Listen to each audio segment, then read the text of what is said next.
देखिए जी, बहुत ही मज़ेदार चटपटे क्रिस्पी हमारे कबाब बनकर तैयार हैं। बहुत ही मज़े के बने हैं।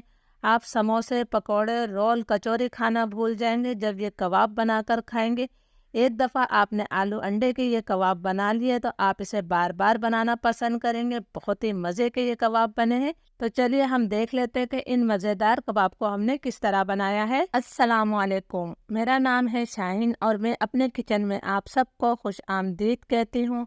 आज मैं अपने किचन में चटपटे क्रिस्पी बहुत ही मज़ेदार आलू अंडे के कबाब बना रही हूँ। ज़रूर इस रेसिपी को ट्राई कीजिएगा। आलू अंडे के कबाब बनाने के लिए मैंने 3 दरमियाने साइज़ के आलू लिए हैं। आलू मैंने उबाल लिए हैं। आलू को मैंने उबालने के बाद 2 घंटे के लिए फ्रिज में रख दिया था ताकि आलू हमारे अच्छी तरह से ठंडे हो जाए। 3 ही मैंने अंडे लिए हैं। अंडों को उबाल कर इनका छिलका मैंने उतार लिया है। तो सबसे पहले हमने इसे कद्दूकश करना है। सबसे पहले हम आलू कद्दूकश करेंगे। जो दरमियानी साइज़ होते हैं हमने उधर से कद्दूकश करना है। जो बहुत बड़े साइज़ के होते हैं ये इस तरफ से हमने कद्दूकश नहीं करना है। तो मैं तमाम आलू जो है आराम से कद्दूकश कर लूँगी। उबले हुए आलू हैं, बहुत आसानी से कद्दूकश हो जाएंगे। ये देखें कितने आराम से ये कद्दूकश हो रहे हैं। इस तरह मैं फटाफट तमाम आलू कद्दूकश कर लेती हूँ। आलू हमारे कद्दूकश हो गए हैं तो अब इसी साइड से मैंने अंडों को कद्दूकश कर लेना है। ये उबले हुए अंडे हैं तो आराम से अंडे भी कद्दूकश हो जाएंगे। तो मैं फटाफट तमाम अंडे कद्दूकश कर लेती हूँ। आलू अंडे हमारे कद्दूकश हो गए हैं तो अब हम इसके अंदर कुछ मसाले शामिल करेंगे। आधा चाय का चम्मच में इसमें कुटी हुई काली मिर्चें डाल रही हूँ। 1 चाय का चम्मच में कुटी हुई लाल मिर्च डाल रही हूँ। आप पिसी हुई लाल मिर्च भी ले सकते हैं। 1 चाय का चम्मच में इसके अंदर ज़ीरा पाउडर शामिल कर रही हूँ। यह भुना हुआ ज़ीरा नहीं है। 1 चाय का चम्मच ही हम इसमें नमक शामिल कर देते हैं। बहुत ज़्यादा मसाले इसमें नहीं जाते हैं। ये 2 हरी मिर्चें मैंने ली हैं जिन्हें बिल्कुल बारीक काट कर शामिल कर दिया है। एक छोटी सी प्याज ली थी मैंने, इसे भी बिल्कुल बारीक चॉप करके शामिल कर दिया है मैंने। और ये 1 मुट्ठी मैंने हरा धनिया लिया। हरा धनिया को भी मैंने धोने के बाद बारीक काट के शामिल किया है। अब तमाम चीज़ों को हमने हाथों की मदद से अच्छी तरह से मिक्स कर लेना है। आपने बहुत अच्छी तरह से तमाम मसालों को मिक्स करना है।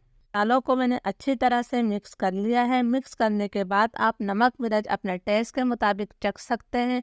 अब हम इसके कबाब बनाएंगे तो पहले मैं हाथों पर थोड़ा सा तेल लगा ले रही हूँ। इस तरह कबाब आसानी से बन जाएंगे। छोटे बड़े जिस साइज़ के भी आप कबाब बनाना चाहते हैं बना सकते हैं। पहले मैं इसे हाथों की मदद से ही गोल कर रही हूँ। ये देखें कितने आराम से ये हो रहे हैं। अब दूसरे हाथ की मदद से हमने हल्का हल्का सा इसे दबाना है और कबाब की शक्ल दे देनी है और हाथों से ही हमने इसे थोड़ा सा सेट कर लेना है। लीजिए जी, फटाफट हमारा एक कबाब तैयार हो गया है। इसे मैं प्लेट में रख देती हूँ और इसी तरह हमने फटाफट तमाम कबाब जो है तैयार कर लेने हैं। लीजिए जी, फटाफट हमारे कबाब तैयार हो गए हैं। देखने से ही कितने मज़े के लग रहे हैं। तो अब हम इसकी कोटिंग की तैयारी करते हैं। कोटिंग के लिए जो है हर वक्त हर एक के पास जो है ब्रेड क्रम्स नहीं होते हैं, लेकिन ये डबल रोटी हर एक के घर में होती है। तो मैंने 3 डबल रोटी के स्लाइस लिए हैं। डबल रोटी के हमने छोटे छोटे से टुकड़े करके ग्राइंडर जार में डाल देना है। इस तरह जो है हमारे घर में ही फटाफट ब्रेड क्रम्स तैयार हो जाएंगे। तो मैं फटाफट तीनों डबल रोटी के स्लाइस डाल लेती हूँ। मैंने तीनों स्लाइस डाल दिए हैं तो साथ ही में इसके अंदर जो है 2 चुटकी ऑरेंज फूड कलर शामिल कर रही हूँ। यह ऑप्शनल है लेकिन इससे ब्रेड क्रम्स का कलर बहुत अच्छा आ जाएगा। अब मैंने पीस लेती हूँ। लीजिए जी, हमारे ज़बरदस्त से ऑरेंज कलर के साथ ब्रेड क्रम्स तैयार हो गए हैं। फटाफट ये मैंने 1 अदद अंडा लिया है। अंडे को मैंने अच्छी तरह से फेंटने के बाद इसमें 2 चुटकी नमक भी मिला दिया है ताकि अंडा हमारा बिल्कुल फीका ना लगे। अब हमने एक एक कबाब उठाना है, उसे अच्छी तरह से अंडे में डिप करना है। ये देखें जी, इस तरह अलट पलट कर करना है। उसके बाद हमने इस ऊपर जो है ब्रेड क्रम्स लगाने हैं। आपने अच्छी तरह से अलट पलट करते हुए ब्रेड क्रम्स लगाने हैं। हल्के हाथों से आपने इन्हें दबा भी देना है। ये देखिए जी, इस तरह। और इनके किनारों पर भी आपने ब्रेड क्रम्स लगा लेना है।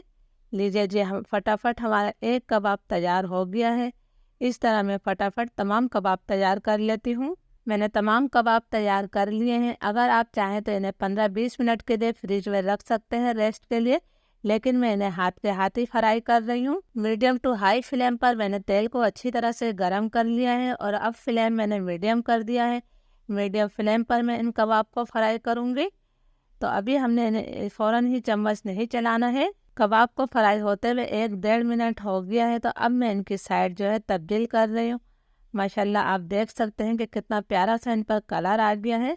अब मैं दूसरी तरफ से भी इन्हें 1.5-2 मिनट तक फ्राई कर लेती हूँ। कबाब हमारे बहुत अच्छी तरह से फ्राई हो गए हैं, इन पर बहुत अच्छा सा कलर भी आ गया है और बहुत अच्छी तरह से ये क्रिस्पी भी हो गए हैं। यानी कि अब हम इन कबाबों को निकाल लेते हैं।